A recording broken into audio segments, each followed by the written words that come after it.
Pengumuman Presiden Amerika Syarikat Donald Trump untuk mengiktirafkan Baitul Maqdis atau Jerusalem sebagai ibu negara Israel dilihat seolah-olah menghina rakyat Palestin dan masyarakat Islam seluruh dunia. Israel itu sendiri merupakan sebuah negara haram. Pembentukannya menindas rakyat Palestin selama beberapa dekad sehingga sekarang. Tahukah anda, sebelum perpindahan kaum Yahudi beramai-ramai ke Palestin, rakyat negara tersebut hidup aman damai dan normal seperti kita walaupun dihuni oleh mereka yang berbilang agama dan bangsa. Adakah kita sedar bagaimana Palestin yang dahulunya aman damai boleh berubah sekelip mata menjadi tanah jajahan Israel?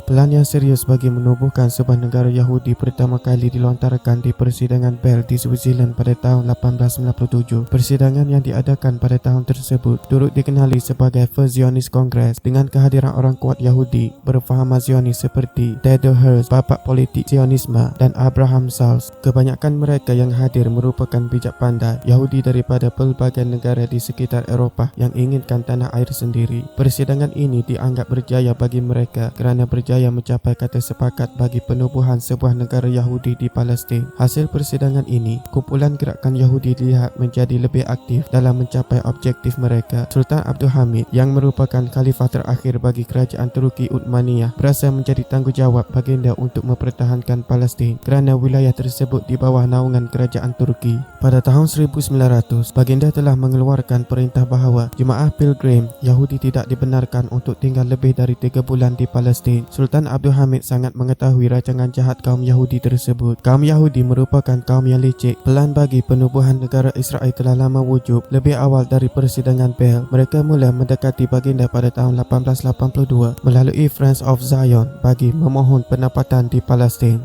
Baginda kemudian memberi respon dengan mengeluarkan perintah bahawa semua kaum Yahudi yang ingin berpindah ke Turki tidak dibenarkan untuk tinggal di Palestin. Walaupun kaum Yahudi berang dengan perintah tersebut, mereka mula menghantar delegasi demi delegasi bagi terus memujuk Sultan Abdul Hamid untuk mengubah keputusan baginda. Namun, respon yang diterima adalah lebih teruk daripada sebelumnya. Pada tahun 1901, baginda meluluskan undang-undang bagi menghalang penjualan tanah di Palestin kepada mana-mana Yahudi. Tahun berikutnya, Theodor Herzl membentuk sebuah lagi delegasi baharu bagi meyakinkan baginda berkenaan pendapatan Yahudi di Palestin. Ini merupakan percubaan kedua baginda selepas percubaan pertama pada tahun 1896. Delegasi yang dihantar pada tahun 1902 gagal kerana Sultan enggan bertemu mereka. Jadi, delegasi ini bertemu dengan Perdana Menteri Tahsin Baba dengan cadangan mereka tersebut. Kaum Yahudi sangat pandai dalam memanipulasi kerana mereka bijak dalam ekonomi dan kaya dengan wang ringgit. Mereka membuat tawaran untuk membayar semua hutang kerajaan Turki Uthmaniyah sebanyak 23 juta pound dan membantu membina armada perang dengan kos yang sangat tinggi. Mereka turut menawarkan loan tanpa bunga sebanyak 35 juta bagi memulihkan ekonomi dan perbendaharaan negara. Semua tawaran ini dibuat bertujuan bagi mendapatkan kebenaran Sultan untuk membenarkan kaum Yahudi menubuhkan sebuah negara Yahudi di Palestin.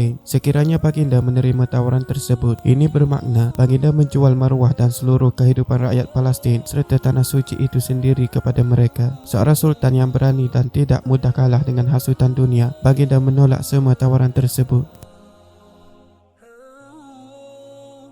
Selepas kekalahan kerajaan Turki Uthmaniyah dalam Perang Dunia Pertama, British dan Perancis telah menandatangani perjanjian Sykes-Picot di mana tanah Arab dibahagikan mengikut zon pengaruh kuasa-kuasa besar dunia. Menurut perjanjian ini, Palestin diletakkan di bawah bidang kuasa British. British memainkan peranan penting dalam perpindahan kaum Yahudi dari Eropah ke Palestin yang berlaku secara berperingkat. Migrasi ini turut mendapat sokongan negara-negara Eropah yang lain, terutamanya ketika berlakunya Perang Dunia Kedua. Negara-negara tersebut kesian akan kaum Yahudi yang ditindas dan diseksa oleh Adolf Hitler. Hitler melakukan kekejaman Holocaust terhadap mereka tanpa sebarang belas kasihan.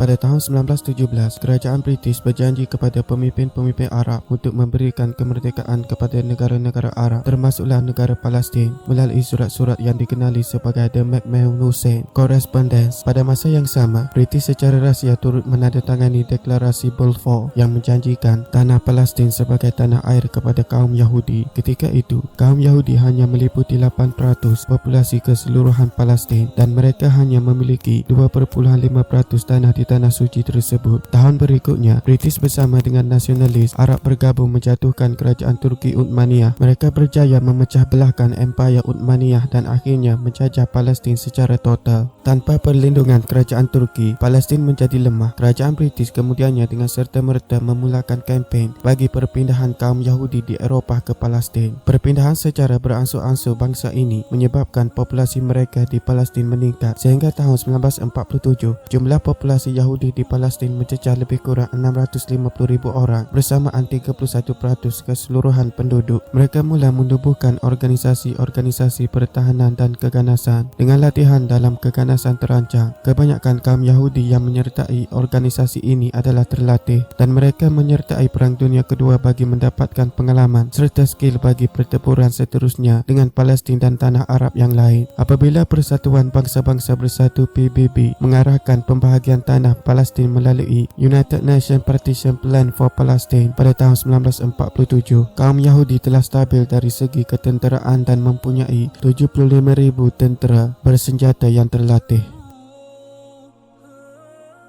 Pada tahun 1948, kaum Yahudi secara rasmi menuntut penubuhan sebuah negara untuk kaum mereka di tanah Palestin dan menamakan negara tersebut sebagai Israel. Beratus ribu masyarakat Muslim di Palestin dihalau keluar dari negara sendiri atas desakan keselamatan oleh tentera-tentera Yahudi. Tentera-tentera ini adalah yang terlatih oleh organisasi keganasan seperti Irgun, Levi dan Haganah. Organisasi-organisasi ini mendapat sumber keuangan dan senjata dari tentera British serta Amerika Syarikat. Pada tahun 1967, Israel telah menyerang Mesir, Jordan dan Syria serta menjajah tanah Palestin yang lain termasuklah kawasan Masjid Al-Aqsa buat pertama kalinya. Sejak dari itu, Masjid Al-Aqsa seringkali menjadi target ancaman oleh Israel untuk dihancurkan, termasuklah usaha untuk meruntuhkan masjid ini melalui penggalian bawah tanah. Penjajahan Israel ke atas bumi Palestin memberi tekanan kepada rakyat Palestin dan ke satu tahap mereka tidak lagi dapat menerimanya.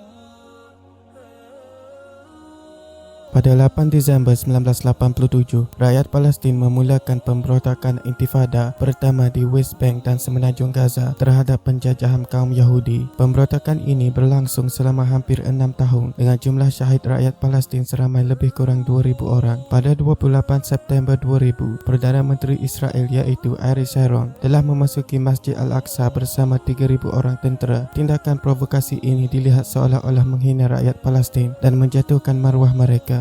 Rakyat Palestin bertindak balas dengan melakukan bantahan. Dari situ bermulalah Intifada kedua. Intifada kali ini berlangsung selama lebih kurang 4 tahun 5 bulan yang mengakibatkan syahid seramai lebih kurang 3,400 orang rakyat Palestin. Akibat daripada Intifada kedua, Israel telah membina dinding pembahagi di West Bank. Adakah pengumuman Donald Trump untuk mengiktiraf Baitul Maqdis sebagai ibu kota Israel baru-baru ini akan menjadi penyebab berlakunya Intifada ketiga?